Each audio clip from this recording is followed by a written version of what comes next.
வாழ்க அன்புடன் வளர்க நன்றி உணர்வுடன் மணிவண்ணன் பிரபஞ்ச சக்தி. நம்மளுடைய சேனலில் வந்து பார்த்திங்க அப்படின்னா தொடர்ச்சியாக நம்ம அந்த லா ஆஃப் ஒன்னுடைய புத்தகத்தினுடைய கருத்து, அதனுடைய முக்கியமான சில பகுதிகளை நம்ம பார்த்துட்ருக்கோம். ஸோ இன்றைக்கி அதில் ரொம்ப முக்கியமான ஒரு செய்தி நம்ம பார்க்குறதுக்கு முன்னாடி உங்களோட ஒரு விஷயத்தை நான் ஷேர் பண்ணணும் அப்படின்னு சொல்லி ஆசைப்பட்றேன். அதாவது இப்போ நம்ம இங்கே ரொம்ப முக்கியமானது என்ன அப்படின்னா, இன்றைக்கி நிறைய பேருக்கு இருக்கக்கூடிய விஷயம், நம்மளுடைய வாழ்க்கையில் நிறைய விஷயங்களை கற்றுக்குறோம். ஆனால் பார்த்திங்க அப்படின்னா சக்ஸஸ் அப்படிங்கிறது அதில் முழுமை பெறுவது இல்லை. அது மாதிரி நிறைய உழைப்பு போடுறோம், ஆனால் சக்ஸஸ் வர்றதில்லை. அது மாதிரி தொடர்ச்சியான முயற்சிகளை பண்ணிகிட்டே இருக்கிறேன், ஆனாலும் எனக்கு சக்ஸஸ் வர மாட்டேங்குது. உறவுகளில் அது மாதிரி ஒரு தொடர்ச்சியான நல்ல ஒரு அன்பை நான் வெளிப்படுத்தினா கூட அந்த உறவுகளில் பார்த்திங்க அப்படின்னா அதனால் நிறைய சவால்கள் வருது, நிறைய பிரச்சனைகள் வருது. என்னுடைய பொருளாதாரம் ரொம்ப பின்தங்கி இருக்குது. நான் இந்த தொழிலை எடுத்து பண்ணுறேன், ஆனால் அந்த தொழிலில் என்னால் மக்களை கவர முடியலை, இல்லை இன்னும் மக்களை பெரிய அளவில் என்னால் ஈர்க்க முடியலை. அது மாதிரி பார்த்திங்க அப்படின்னா என்னுடைய படிப்பு, நான் இந்த தேர்வு போட்டித் தேர்வில் ஜெயிக்கணும்னு நினைக்கிறேன், அதில் எனக்கு சவால்கள் அதிகமாக இருக்குது. அரசியலில் நான் ஒரு நல்ல ஒரு இடத்துக்கு வரணும்னு நினைக்கிறேன், ஆனால் என்னால் மக்களுடைய அன்பை பெற முடியலை. இந்த மாதிரி நிறைய நம்முடைய வாழ்க்கையில் சவால்கள் இருக்கும். இது எல்லாத்துக்குமான வெற்றிக்கான ஒரு மந்திரம் அப்படிங்கிற ஒரு நாள் பயிற்சியை நான் அனௌன்ஸ் பண்ணியிருக்கிறேன். அந்த ஒரு நாள் பயிற்சி பார்த்திங்க அப்படின்னா அது வேளாங்கண்ணியில் 7/6/2026 வேளாங்கண்ணியில் நம்ம ஃபிக்ஸ் பண்ணியிருக்கிறோம். ஸோ அதற்கு ஆர்வம் இருக்கிறவங்க, விருப்பம் இருக்கிறவங்க கமெண்ட் பண்ணுங்கள். ப்ளஸ் அந்த போஸ்டருக்குள்ளே லிங்க், அந்த நம்பரையும் இங்கே உங்களுக்கு நான் இதோட அட்டாச் பண்ணுறேன். ஸோ அதை காண்டாக்ட் பண்ணுங்கள். இன்றைக்கி நம்ம பார்த்திங்க அப்படின்னா நம்மளுடைய வீடியோக்குள்ளே நம்ம இன்றைக்கி போகலாங்க. அதாவது அடுத்த பாகம் என்ன அப்படின்னு கேட்டிங்கன்னா, இங்கே அட்டாச்மெண்ட் வெஸ் ட்ரூ ஃப்ரீடம் அப்படிங்கிற ஒரு டாபிக் இன்றைக்கி அந்த புத்தகத்தில் 16வது பாகமாக இருக்குது. அதாவது பற்றுதல் உண்மையான சுதந்திரம் அப்படிங்கிற ஒரு கான்செப்ட்.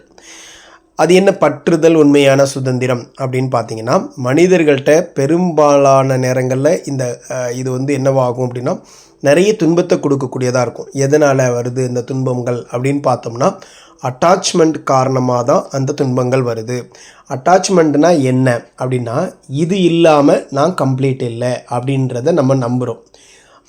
அப்படிங்கிறது அந்த மைண்ட் என்றைக்கு முழுமையாக நம்புதோ அப்போ அது என்ன ஆகும் அப்படின்னா, அது எதெல்லாம் ஒரு பர்சனாக இருக்கலாம், அல்லது பணமாக இருக்கலாம், அப்படி இல்லைன்னா ஒரு தகுதியாக இருக்கலாம், அப்படி இல்லைன்னா உறவுகளாக இருக்கலாம், அப்படி இல்லைன்னா உங்களுக்கான ஒரு அடையாளமாக இருக்கலாம், உங்களுடைய நம்பிக்கையாக இருக்கலாம். இதில் ஏதோ ஒரு விஷயம் என்ன பண்ணும் அப்படின்னு கேட்டிங்கன்னா, இது இல்லை அப்படின்னா நான் முழுமை கிடையாது அப்படின்னு அது நம்ப ஆரம்பிச்சிட்டு அப்படின்னா, அதுதான் அந்த மைண்ட் நம்ப ஆரம்பிக்கும். அதுதான் உங்களுக்கு ஒரு மிகப்பெரிய துன்பத்தை தரக்கூடியதாகவும் இருக்கும். இதில் நம்ம இப்போது இதை இன்னும் நம்ம எளிமையாக தெரிஞ்சுக்கணும்னு வச்சுக்கோங்களேன். ஒரு கைப்பிடி மணல் எடுத்து நீங்கள் அப்படியே ரிலாக்ஸ்டாக வச்சுருந்தீங்கன்னா அந்த மண் அப்படியே இருக்கும், புழுதி மணலை. அது இருக்க மூடுனீங்க அப்படின்னா, இருக பற்றி கொள்ள நினச்சிங்க அப்படின்னா அப்படியே மணல் அப்படியே சிதறும், வெளியில் பிதுங்கும். இந்த மாதிரி நடக்கும். என்ன காரணம்? ஏன் அப்படின்னா, நாமோ அதை இறுக்கமாக பிடிச்சிக்கிறோம். இறுக்கமாக பிடிக்கும்போது அது நமக்கு துன்பத்தை தரக்கூடியதாக இருக்கும். அதிகமான அட்டாச்மெண்ட் அப்படிங்கிறது அதிகமான துன்பத்தை தரக்கூடியதாக இருக்கும். அப்போது இந்த அட்டாச்மெண்ட் அப்படின்னா என்ன அப்படின்னா, இது சைக்காலஜிக்கலாக டிபெண்டன்ஸை உருவாக்கக்கூடிய ஒரு விஷயம். அதாவது அவன் இல்லாமல் நான் வாழ முடியாது, எனக்கு சக்ஸஸ் கிடைக்கலன்னா என்னால் நான் ஒர்த்லெஸ்ஸாக நான் ஃபீல் பண்ணுறேன், எனக்கு அந்த ஸ்டேட்டஸ் அந்த தகுதி கிடைக்கல அப்படின்னா நான் முழுமை பெறலை அப்படின்ற ஒரு எண்ணம்.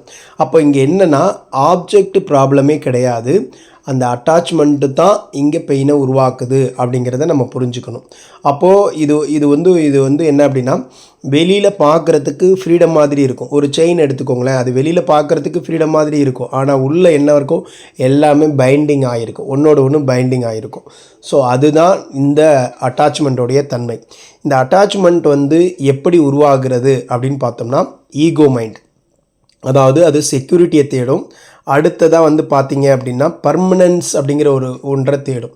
அதாவது இந்த உலகத்தில் பர்மனன்ஸ் அப்படிங்கிறது எதுவுமே இல்லை, ஆனால் அது பர்மனன்ஸை தேடக்கூடியதாக இருக்கும். அதனால் இந்த டெம்ப்ரவரி திங்கில் வந்து ஐடென்டிட்டியை அதை பில் பண்ண ஆரம்பிக்கும். இது எல்லாமே டெம்ப்ரவரி தான், அதில் வந்து ஒரு அடையாளத்தை உருவாக்க இது முயற்சி பண்ணும். அதாவது ஒரு ரிலேஷன்ஷிப்பாக இருக்கட்டும், அல்லது வேலையாக இருக்கட்டும், அல்லது அழகாக இருக்கட்டும், அல்லது பார்த்திங்க அப்படின்னா ஒரு ஒரு விஷயத்தை உருவாக்குற திட்டங்களாக இருக்கட்டும், இது எல்லாமே வந்து என்ன அப்படின்னு கேட்டிங்கன்னா பர்மனெண்ட் அப்படின்னு சொல்ல முடியாது. ஆனால் இதில் அது தன்னுடைய அடையாளத்தை உருவாக்கக்கூடியதாக இருக்கும். அப்போ அதே மாதிரி இந்த ரியாலிட்டி அப்படிங்கிறது என்னென்னா எல்லாமே சேஞ்ச் ஆகும் அப்படிங்கிறத நம்ம புரிஞ்சுக்கணும். எல்லாமே சேஞ்ச் ஆகும் அப்படின்னா அப்போது வந்து இப்போ ஒரு ரிவர் ஓடிட்டே இருக்குது அப்படின்னா அந்த வாட்டர் வந்து பார்த்திங்கன்னா தொடர்ச்சியாக மூவ் ஆகிட்டே இருக்கும். ஆனால் ஈகோ என்ன பண்ணுன்னா அதை ஃப்ரீஸ் பண்ண முயற்சி பண்ணும். அப்போ இதனால் இந்த ரியல் லைஃபோட எக்ஸாம்பிள் வந்து பார்த்திங்கன்னா இந்த அட்டாச்மெண்ட் என்ன பண்ணும் அப்படின்னா, யாராவது ஒருத்தர் மெசேஜ் பண்ணலை, அவர் லேட்டாக ரிப்ளை பண்ணார் அப்படின்னா உடனே இவங்களுக்கு பயம் வந்துடும். இன்செக்யூரிட்டாக ஃபீல் பண்ணுவாங்க, ஓவராக திங்க் பண்ணுவாங்க, அவங்கள பற்றி இன்னும் கொஞ்சம் அதிகமாக திங்க் பண்ணுவாங்க. ஏன் அப்படின்னா இந்த ஹாப்பினஸ் வந்து அது வந்து அவங்க மேலே இருக்குது அப்படிங்கிறதா முக்கியமான விஷயம். அப்போ எமோஷனலாக ரிமோட் கண்ட்ரோல் யாருக்கிட்ட கொடுத்து வச்சுருக்கிறோம், யாரோ ஒருத்தங்கள்ட்ட கொடுத்து வச்சுருக்கிறோம். அப்போ அவங்க என்ன பண்ணுறாங்க, அந்த ரிமோட் கண்ட்ரோலில் மாதிரி அவங்களுடைய இயக்கங்கள் நம்மளை பாதிப்படைய செய்யுது அப்படிங்கிறது தான் இந்த அட்டாச்மெண்ட்டோட வேலை. உண்மையான லவ் அப்படிங்கிறது ஒரு ஃப்ரீடம் அப்படின்னு சொல்கிறோம். இந்த லவ் இருக்கும், அங்கே கேர் இருக்கும், இன்னராக அது என்ன ஃபீல் பண்ணும் அப்படின்னா கம்ப்ளீட்னஸ் வந்து ஃபீல் பண்ணக்கூடியதாக இருக்கும். அதாவது ஃபியர் பேஸ்டு டிபெண்டன்சி வந்து இங்கே இருக்காது அப்படிங்கிறது தான் முக்கியம். 2 மரம் பக்கத்தில் இருந்தாலும் அந்த 2 மரத்துக்கான ரூட்டுங்கிறது வேறு தான், அது தனியே தான் இருக்கும். சில பேர் என்ன பண்ணுறாங்கன்னா மணி அல்லது காரு அல்லது ஸ்டேட்டஸ் இதில் தான் செல்ஃப் ஒர்த்தே இருக்கிறதா அவங்க ஃபீல் பண்ணுறாங்க. இதுதான் வந்து மெட்டீரியல் அட்டாச்மெண்ட் அப்படின்னு சொல்லலாம். அதாவது நான் சக்ஸஸ்ஃபுல்லாக இல்லைன்னா நான் வந்து நோபடி, எனக்கு எதுவுமே இல்லை அப்படின்னு அர்த்தம். இது ஈகோ ஐடென்டிட்டி அட்டாச்மெண்ட் அப்படின்னு சொல்லலாம். அதேமாரி ஒரு மாஸ்க் நம்மளுக்குள்ளே போட்டுக்கிறது, இந்த மாதிரி தான் அப்படின்னு சொல்லி மாஸ்க் போட்டுக்கிறது ரொம்ப டேஞ்சரஸான அட்டாச்மெண்ட் எது அப்படின்னு பார்த்தீங்கன்னா ஸ்பிரிச்சுவல் அட்டாச்மெண்ட் அப்படின்னு சொல்கிறாங்க. அதாவது நான் ரொம்ப அவேக்கண்டாக இருக்கிறேன் பர்சன் அப்படின்னு சொல்கிறாங்க. அதேமாரி நான் வந்து ஹையர் தென் அதர்ஸ், எல்லாரோட உயர்வாக இருக்கிறேன் அப்படிங்கிற இதுதான் ஸ்பிரிச்சுவல் ஈகோ ட்ராப்பை. இதுக்குள்ளே மாட்டிக்கிட்டாங்க அப்படின்னா அது வந்து பார்த்திங்க அப்படின்னா பார்க்குறதுக்கு அழகாக இருக்கும். ஆனால் என்ன தான் செயினாக இருந்தாலும் அந்த ஒருத்தர் வந்து கோல்டன் செயினாக இருந்தாலும் அது என்ன ஆகுது அப்படின்னு பார்த்தீங்கன்னா அழகாக தான் இருக்கும், ஆனால் அது செயின் தான் அப்படிங்கிறத புரிஞ்சுக்கணும்.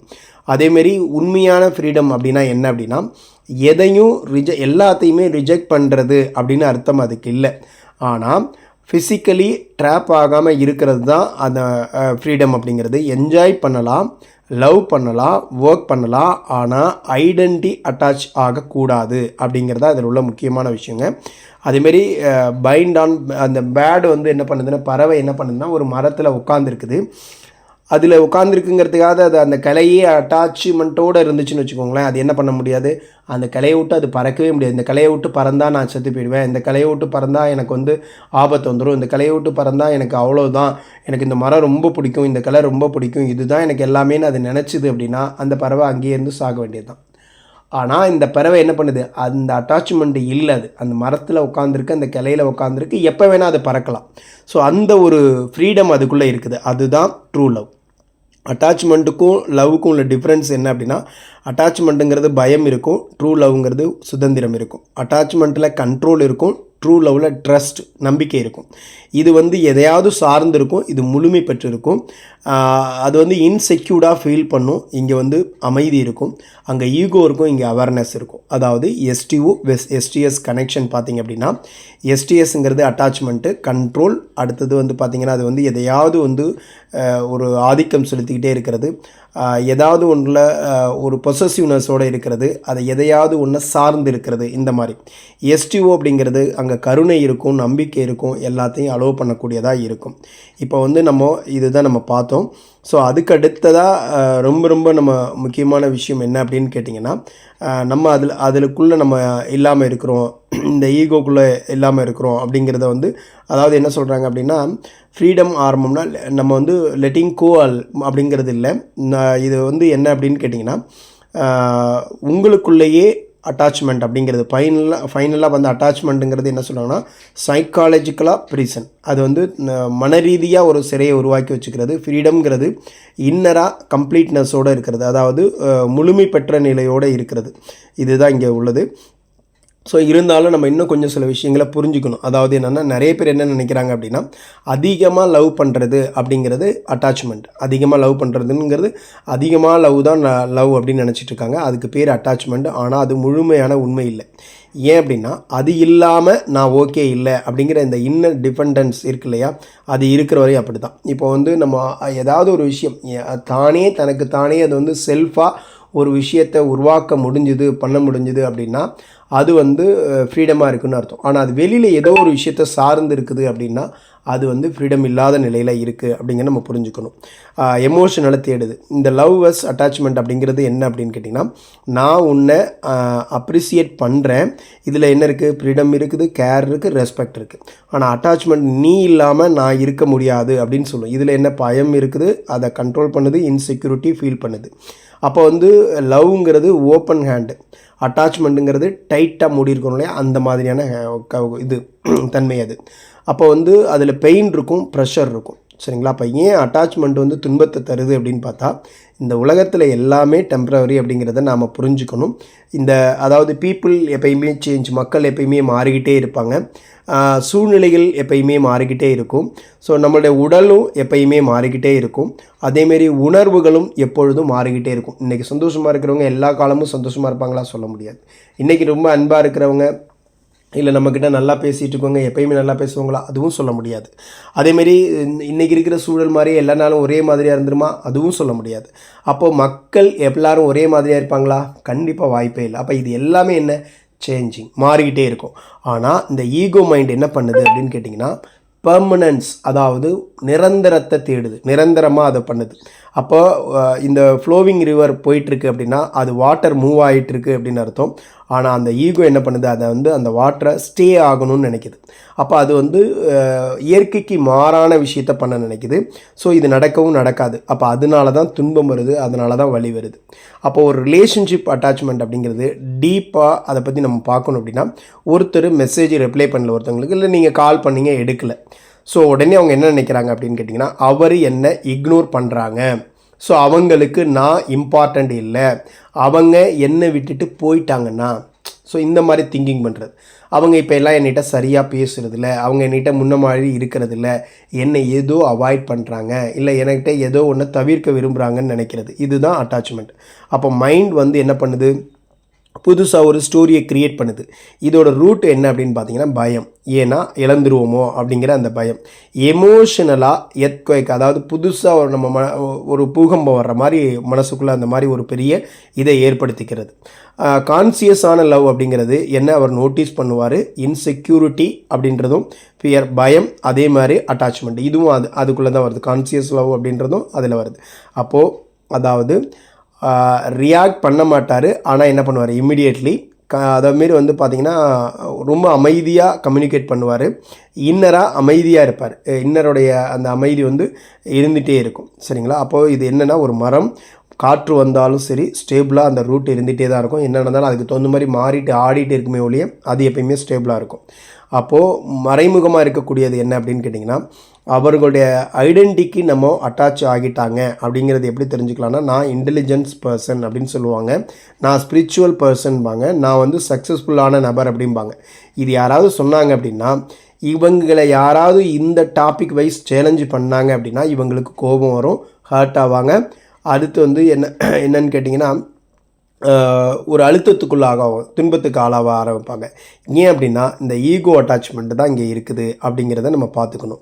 அப்போது இங்கே என்னென்னா, தன்னை வந்து ரியலாக செல்ஃபாக நினைக்கிறது தான் இங்கே முக்கியமானது. அதுமாரி ஸ்பிரிச்சுவல் அட்டாச்மெண்ட் அப்படிங்கிறது ரொம்ப ரொம்ப அபாயகரமானது. ஏன் அப்படின்னா, ஒருத்தர் மெடிடேஷன் ஆரம்பிக்கிறாரு அப்படின்னா உடனே அவர் நான் ரொம்ப அவேக்கண்டாக இருக்கேன் அப்படின்னு நினைக்கிறது, நான் எல்லாரோட உயர்ந்தவன் நினைக்கிறது, ஸோ நான் தான் ரொம்ப கரெக்டுன்னு நினைக்கிறது, இதை வந்து ஸ்பிரிச்சுவல் ஈகோ ட்ராப்புக்குள்ளே மாட்டிக்கிறாங்கன்னு அர்த்தம். அப்போது அந்த ப்ரீசன் வந்து அவர் அந்த சிறைக்குள்ளே இருக்கிறாரு, அது கோல்டாக இருந்தாலும் அந்த கம்பியெல்லாம் கோல்டாக இருக்குது அப்படிங்கிறனால அது சிறை என்ன திறந்தாலும் சிறை தான்ல, அதே மாதிரி தான். ஸோ அந்த ஒரு புரிதல் நமக்குள்ளே இருக்கணும். அப்போ உண்மையான சுதந்திரம் எப்படி இருக்கும் அப்படின்னா, எல்லாத்தையும் விட்டுறது கிடையாது, எதையும் என்ஜாய் பண்ணலாம். ஆனால் அதில் ஃபிசிக்கலி நம்ம என்ன சைக்காலஜிக்கலி நம்ம என்ன பண்ணக்கூடாதுன்னா லாஸ் ஆகக்கூடாது. அதாவது ரிலேஷன்ஷிப்பு, மணி, சக்ஸஸ் இது எல்லாமே அனுபவிக்கலாம். ஆனால் இதுதான் நான் அப்படின்னு அட்டாச் ஆகக்கூடாது. அதை மட்டும் நம்ம புரிஞ்சுக்கிட்டோம். அதாவது நம்ம ஏற்கனவே பார்த்துருக்கோம் இல்லையா, ஒரு ஆக்டருங்கிறது ரோல் ப்ளே பண்ணுறாரு, ஆனால் ரோல் தான் ரியல் செல்ஃப் அப்படின்னு அவர் மறக்க மாட்டார். அது வந்து என்ன பண்ண மாட்டார், அதை மறந்துட மாட்டார். அந்த மாதிரி புரிஞ்சுக்குவார். அட்டாச்மெண்ட் அப்படிங்கிறது எப்படி டிடெக்ட் பண்ணலாம் அப்படின்னா, இந்த கொஷின் கேளுங்க, இது இல்லாமல் நான் ஓகேவாக இருக்க முடியுமான்னு கேளுங்க. ஓகே அப்படின்னு வந்துச்சு, ஆன்சர் வந்துச்சு அப்படின்னா அது வந்து பேனிக், அடுத்து ஃபியர், அடுத்து எம்டினஸ் அப்படின்றது இருக்கலாம். இது அட்டாச்மெண்ட்டாக இருக்கலாம். ஒருவேளை இது லெட்டிங் கோ அப்படின்னு சொல்கிறோன்னு வச்சுங்க, பலர் வந்து புரிஞ்சுக்கிறாங்க இது மாதிரி சொல்கிறது என்ன பண்ணால் கேர் பண்ணக்கூடாதா அப்படின்னா அப்படி கிடையாது. கண்ட்ரோலை விடுறது, லைஃப் வந்து ஃப்ளோ அக்செப்ட் பண்ணுறது, அதே மாதிரி எப்படி ஆறு போயிட்டுருக்கோ அந்த மாதிரி விட்டுறது.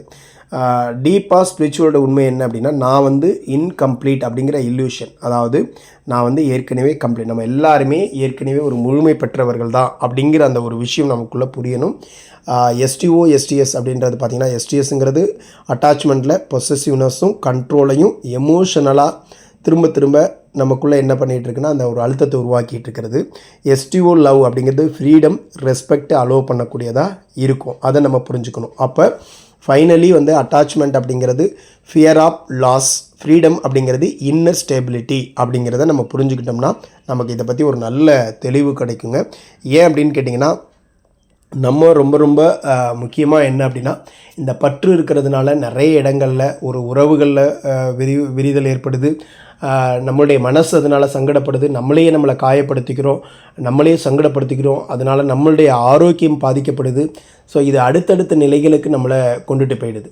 ஸோ அதனால் நம்மளுடைய வாழ்க்கையில் நம்ம உண்மையான லவ், அந்த ஃப்ரீடம் என்ன அப்படிங்கிறத உணர்ந்து இந்த பற்று அப்படிங்கிற விஷயத்துக்குள்ளே நாம் அகப்படாமல் நம்மளுடைய மைண்ட் அளவில் சைக்காலஜிக்கலாக மனதளவில் நம்மளை வந்து பக்குவம் அடைய வச்சுக்கிட்டோம் அப்படின்னா, இந்த மாதிரியான கருத்துக்களை எல்லாம் நம்ம கேட்கும் பொழுது, இல்லை இந்த புத்தகத்தை வாங்கி நீங்கள் இன்னும் படிச்சிங்க அப்படின்னாலும் நிறைய புரிதல் உங்களுக்குள்ளே வர ஆரம்பிக்கும்.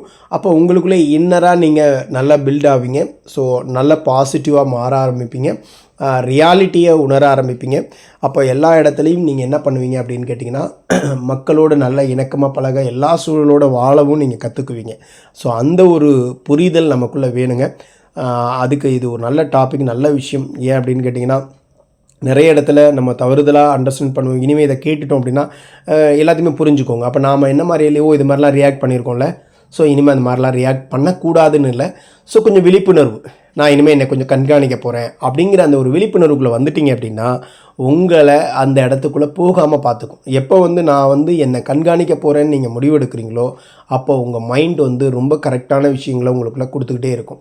அப்போ எது நடந்தாலும் இந்த உலகத்தில் எந்த விஷயம் நடந்தாலும் நல்லா புரிஞ்சுக்கோங்க, ஆல்ரெடி இது எல்லாமே டிசைன்டு. ஸோ நீங்கள் செய்ய போகிற செயல்கள்னால சில மாற்றம் வரும். அப்போ நீங்கள் நேர்மறையான செயல்களையும் நேர்மறையான திங்கிங் நீங்கள் பண்ண ஆரம்பிச்சிங்கன்னா அதுக்கு தகுந்த மாதிரி உங்களை சுற்றி இருக்கக்கூடிய எல்லா செயல்களுமே மாறும். அதை நல்லா புரிஞ்சுக்கோங்க. அப்போ நாம் வந்து ஆல்ரெடி டிசைன்டுன்னா நம்ம ஏன் அப்படி இருக்கணும், பேசாமல் இருக்கலாம், நடக்கிறது நடக்கட்டுமே, அப்படி கிடையாது. ஸோ ஆல்ரெடி நிறைய விஷயங்கள் டிசைன் பண்ணப்பட்டு விட்டது. நிறைய இது இப்படி நடக்கணும்னு இருக்கும். நீங்கள் என்ன தான் மாற்றி நடக்கிறதுக்கு முயற்சி பண்ணிங்கனாலும் நீங்கள் எந்த வழியில் ப்ராசஸ் உங்களை வந்து வளர்த்துக்கணுமோ, பில்ட் ஆகணுமோ, உங்களுடைய குணங்களில் ஒரு நல்ல மாற்றம் வரணுமோ, அப்படி வர்றதுக்கான செயல்களையும் வர்றதுக்கான சூழல்களையும் நீங்கள் சந்தித்து தான் ஆகணும். அப்போ வந்து இந்த சூழல் எனக்கு வரவே கூடாது, நான் அதில் விரும்பினேன், எனக்கு ஏன் இது வருது அப்படின்லாம் நீங்கள் கேட்கக்கூடாது. ஏன்னா நீங்கள் சரியான ப்ராசஸ் உங்களுக்குள்ளே நடக்கணும்னா இந்த சூழலை நீங்கள் ஹேண்டில் பண்ணி தான் ஆகணும், இந்த மக்களை நீங்கள் கடந்து தான் ஆகணும். அப்போ இந்த மாதிரியான நிலைகள் நம்மக்கிட்ட வரும்பொழுது அதை நாம் எப்படி கடக்கிறோம், அப்போ என்ன பண்புகளை பெறுறோம், நம்மளுடைய பண்புகளில் என்ன மாற்றம் ஏற்படுது அப்படிங்கிற ஒரு முக்கியமான இது தேவை. ஒருவேளை நீங்கள் அந்த மாதிரி நடக்கும் பொழுது எந்த மாற்றமும் இல்லை அப்படின்னா திரும்ப அந்த சூழல்களை நாம் சந்திக்க வேண்டியிருக்கும், திரும்ப அந்த சிக்கல்களை நாம் அனுபவிக்க வேண்டியிருக்கும்.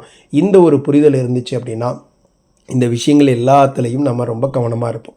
ஸோ நம்மளை பற்றிய ஒரு புரிதல் நமக்குள்ளே வர ஆரம்பிக்கும். அந்த ஒரு புரிதலோட இந்த ஒரு புரிதல் நம்மளுக்குள்ளே வந்துருச்சு அப்படின்னாலே அட்டாச்மெண்ட் எது, உண்மையான ஃப்ரீடம் எது அப்படிங்க நல்லா புரிஞ்சுக்கோங்க. இந்த பறவை வந்து இன்றைக்கி பறவைகளில் வந்து பார்த்தீங்க அப்படின்னா, அது எந்த ஒரு கலையில் நுனியில் உட்காந்துருந்தா கூட பயம் இல்லாமல் உட்காந்துருக்கீங்க.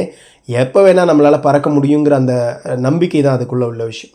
ஆனால் நாம் என்ன பண்ணுறோம், என்ன தான் உயரமான இடத்துக்கு போனால் கூட விழுந்துருவோமா அப்படிங்கிற ஒரு பயம், விழுந்துடக்கூடாதுங்கிற ஒரு எண்ணம், இவங்க என்னை இப்படி நான் விழுந்தேன்னா, இவங்க இப்படி என்னை நினச்சிட்டாங்கன்னா, இவங்க என்னை விட்டுட்டாங்கன்னா, ஸோ நான் அந்த அளவுக்கு ஒர்த்து இல்லாமல் போயிட்டேனா, இந்த மாதிரி நம்மளுக்குள்ளேயே நிறைய சிறைகளை உருவாக்கிக்கிறோம்.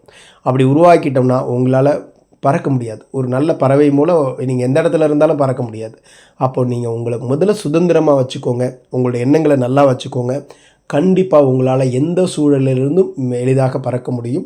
அந்த ஒரு நம்பிக்கை உங்களுக்கு கிடைக்கும். அந்த ஒரு புரிதலோட நம்மளுடைய சேனலை நீங்கள் முழுமையாக பார்த்துருப்பீங்க. அவசியம் சப்ஸ்கிரைப் பண்ணாமல் இருந்தீங்கன்னா இப்போயாவது கொஞ்சம் சப்ஸ்கிரைப் பண்ணிக்கோங்க. அந்த பெல் ஐக்கான ஆல் கிளிக் பண்ணிக்கோங்க. நான் முன்னாடியே சொன்ன மாதிரி அந்த ஒரு ஆப்பர்ச்சுனிட்டி 1 டே ட்ரைனிங் வந்து 7/6/2026 வேளாங்கண்ணி, மறந்துடாதீங்க. ஸோ அதுக்கும் நீங்கள் என்ன ஒரு ரெஸ்பாண்ட் பண்ணணுமோ அதை பண்ணுங்கள். தேங்க்யூ.